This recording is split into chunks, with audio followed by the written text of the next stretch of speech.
In the heart of Okene, a peaceful Nigerian village surrounded by hills and dotted with sprawling palm trees, Oyiza and Enesi's love blossomed like a rare flower. Their bond was the kind that poets write about and elders envied, woven with laughter, quiet strength, and endless dreams.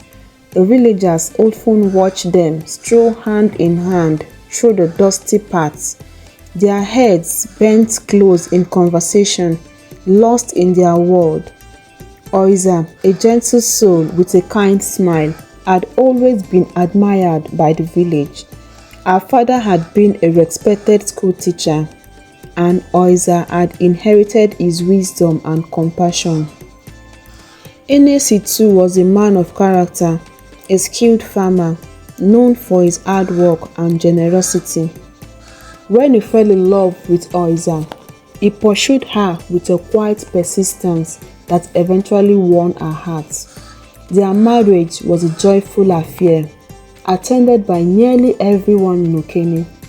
Old friends, extended family, and village elders came together to celebrate the union of two beloved hearts. Their home was modest but brimming with love. In the morning, Oyiza would cook while Enesi tended to the farm, and in the evening, they would sit outside watching the sun dip behind the hills, sharing stories of their day and dreams for the future. One of their greatest dreams was to build a family. Oyiza could already picture a child's laughter filling their home, while Enesi imagined teaching a son or a daughter the secrets of the land.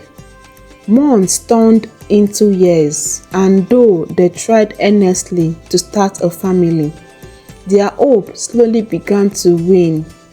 Oyiza would feel the thrill of life growing within her, only for her joy to be short-lived as her pregnancies would end in heartbreak.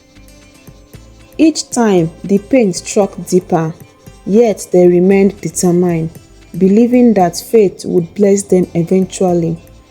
After each loss, Enesi held Oyiza tightly, whispering words of comfort even as his own heart broke.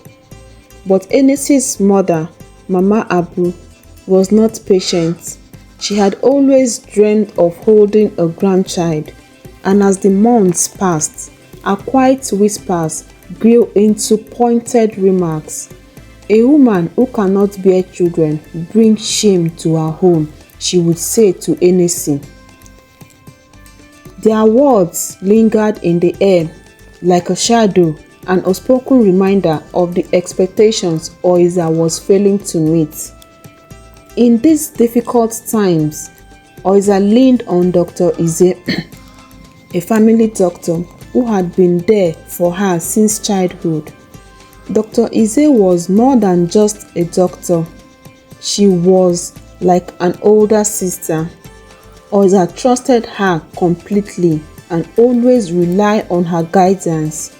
When Oyiza married Enesi, she had insisted that he met Dr. Ize, who had since become their family doctor as well.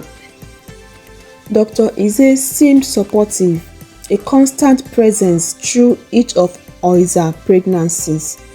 She comforted Oyiza, prescribing her various pills supposedly to strengthen her womb and support a healthy pregnancy.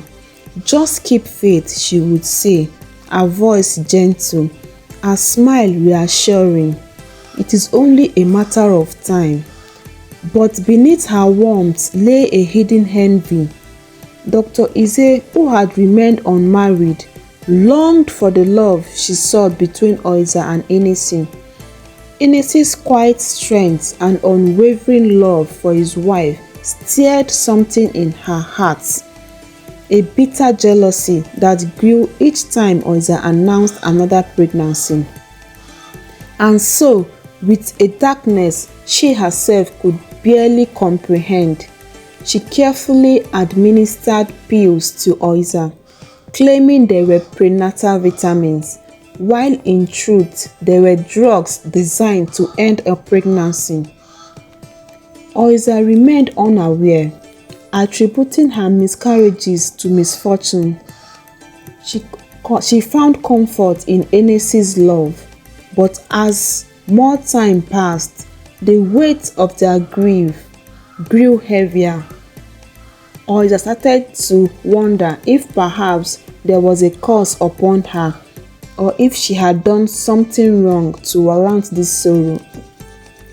With each failed pregnancy, the villagers began to talk, whispers floating through the air.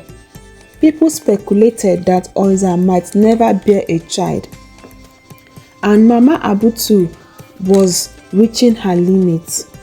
Her disappointment grew, her patience running thin. On one particular harsh day, after Oyiza's fourth miscarriage, Mama Abu finally spoke her heart. "You are cursed, Oyiza. My son deserves better than a barren wife. Leave and let him marry someone who can give him children." The words struck Oyiza like a slap. She stood before Mama Abu, her heart shattering as the weight of years of pain crashed over her. For the first time, she questioned if she belonged in Enesi's life, if she had somehow failed as his wife. Heartbroken, Oyiza walked away from her home, her steps heavy with sorrow and her mind clouded with confusion. The accusations from Mama Abu echoed in her ears, and for some reasons, she began to question if perhaps the whispers were true. Maybe she was cursed, destined never to bear child. Her steps led her through familiar paths, down the winding trails that crisscrossed the village, until she found herself in a neighboring village. Under the shade of an ancient mango tree, she ran into Onono, an old friend from her school days. Onono had left Okene years ago to study pharmacology and had since become a respected pharmacist. Oyiza had not seen her in years, and seeing a familiar face in her moments of sorrow brought her a small sense of comfort. Onono's face lighted up as she saw Oyiza. "Oyiza, it's been so long. What brings you here?" Oyiza forced a weak smile, hiding the tumor that simmered beneath her expressions. As she sat under the mango tree, Oyiza recounted her struggles, the miscarriages, the shame she felt, and the accusations from Enesi's family. Onono listened with compassion, nodding as she absorbed the story. When Oyiza pulled out her routine pills, the ones Dr. Ize had prescribed, Onono's eyes narrowed. "And these are supposed to help you with your pregnancies?" she asked, her tone curious. "Yes," Oyiza replied, glancing down at the pills. "Dr. Ize said they would make my womb strong. She's been with me through every loss, comforting me, telling me it's only a matter of time." Onono's expression turned serious as she took a closer look at the pills. "Oyiza," she said slowly, "these are not prenatal vitamins. These are abortion pills." Oyiza's heart skipped a beat, the words hitting her like a thunderbolt. "What? What do you mean?"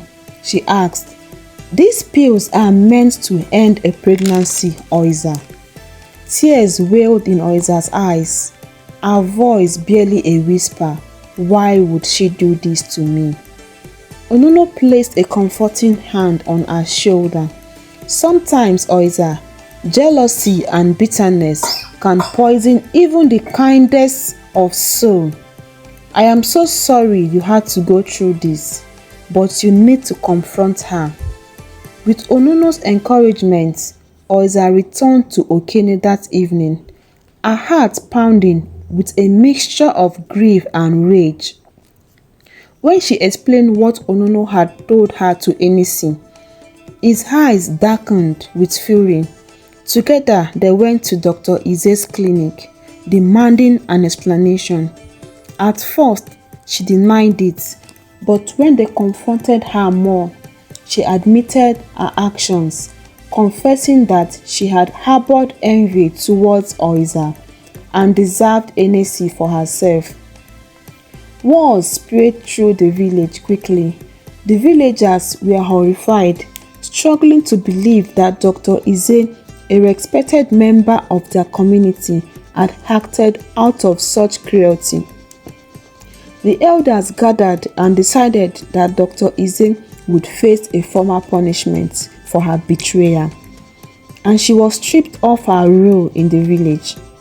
Months later, Oyiza discovered she was pregnant, and this time there was no hidden poison to threaten her joy. Her pregnancy brought a renewed sense of hope, and the villagers who had once doubted her now rallied around her with blessings and prayers. Finally, the day came when Oyiza gave birth to twins, a boy and a girl. Their laughter filled the home, brightening every corner, and their arrival brought healing, not just to Oyiza and Enesi, but to the entire village. Mama Abu, once harsh and unforgiving, found herself embracing her grandchildren with tears in her eyes, asking Oyiza for forgiveness. The story of Oyiza and Enesi became one that villagers shared, a reminder of resilience and the power of love to withstand even the deepest wounds, teaching everyone to be careful how they trust people.